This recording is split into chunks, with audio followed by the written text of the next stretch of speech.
I'm comic book fanboy and ally, Dan Umpton. This has been a rough week, in a rough year, in an increasingly rough decade.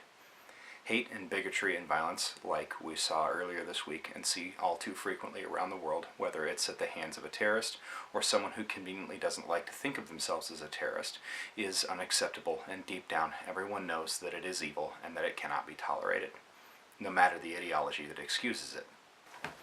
I understand I'm on a little bit of a soapbox, but as long as you're watching this, you're in my basement, in my house, and my house isn't a place where I like to excuse the idea of hate of any kind for any reason. I'm a fan of comics, and I'm proud to be part of a fandom that's inclusive, cosplay and nerdery in general, because when I go to cons, when I go to comic book stores, when I go to bookstores, I see people who are Christian and Muslim, I see people who are gay and straight, I see people who are black, white, Asian, and possibly a few Martians in disguise, or at least I hope so. I believe that fiction speaks to the best part of us, and that comics and movies do so in a very raw way, and they're very important for that reason. I love that the fandom that I participate in is increasingly tolerant, it's increasingly diverse, and it's increasingly inclusive in the best of ways. And that this fandom isn't something that's a blank slate, but instead a mirror, something that you can use to reflect what you see in yourself and the world around you.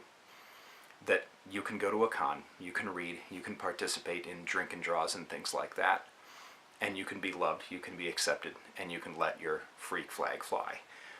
I'm aware that I am a cis white hetero male, and that I'm also hosting this thing in cargo pants, which is an article of clothing that's banned by every major world religion and hated by every reasonable person on the planet.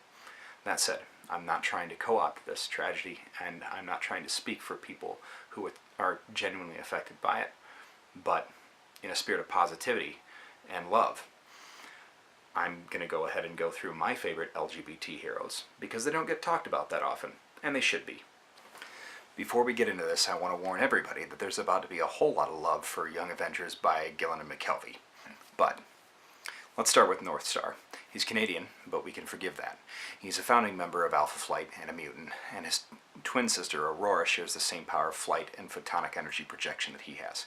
In 1992, he came out in Alpha Flight 106, which was penned by Scott Lobdell. His alter ego, Jean-Paul Bebier, is married to his partner, Kyle Janadu. Renee Montoya, the Question, was introduced in Batman the Animated Series, only she wasn't the Question at the time.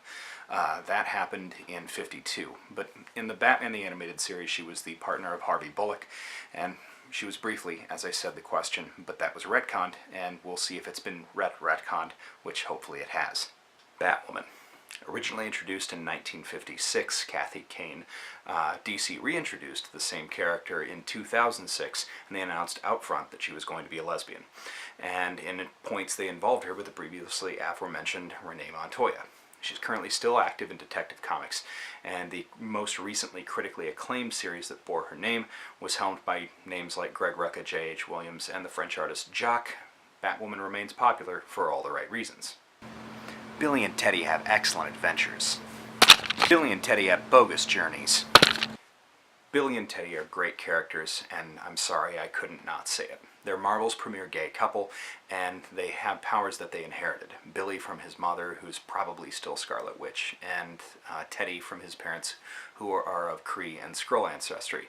The two are integral in every single version of the Young Avengers, but especially in the Gillen and McKelvey series, which ended recently prior to Secret Wars. They're also currently active right now in New Avengers, which is written by Al Ewing. Seriously, you have to read Gillen and McKelvey's Young Avengers. It's incredible. Novar. Yeah, it's the Captain Marvel of an alternate universe, just because. Grant Morrison, I guess. Anyway, he likes close harmony girl groups and he's deadly with pistols. Please, just read Young Avengers already. It's incredible. Like, do it yesterday. Shatterstar. With a name like that, glitter pops right out of your mouth the second you say it. Shatterstar. Shatterstar. Introduced in X-Force, Shatterstar is from Mojo World, which isn't the same place as Mojoverse, but he's still cooler than Longshot, and I stand by that statement. Anyway, he's got a double sword thing that comes out of his sleeves now, and he's in a relationship with the mutant Richter, and he's basically the Captain Jack Harkness of the Marvel Universe and of X-Factor. Then there's Loki. I don't think that you can call Loki transgender, but Loki's extremely gender fluid. He's been pretty much everything and can be whatever he wants. Loki is Loki. Now, if the idea of a trans Norse god bothers you at all, please consider that that's the actual original myth. Loki was the mother and father of all manner of weird stuff in Norse mythology, and still sister and brother to Thor and Balder. I like Loki because Loki is one of the most popular crossplays that are out there. Anyone can cosplay as Loki for any reason, no matter who they are, and that's a lot of fun. I know I'm missing a lot of different characters that I probably looked over, some that maybe I don't even know about, and that's a problem. There's so many of them that aren't known. But I'm just mentioning the ones that I happen to like the most, off the top of my head. No particular order, just ones that I like. And I think that's the point.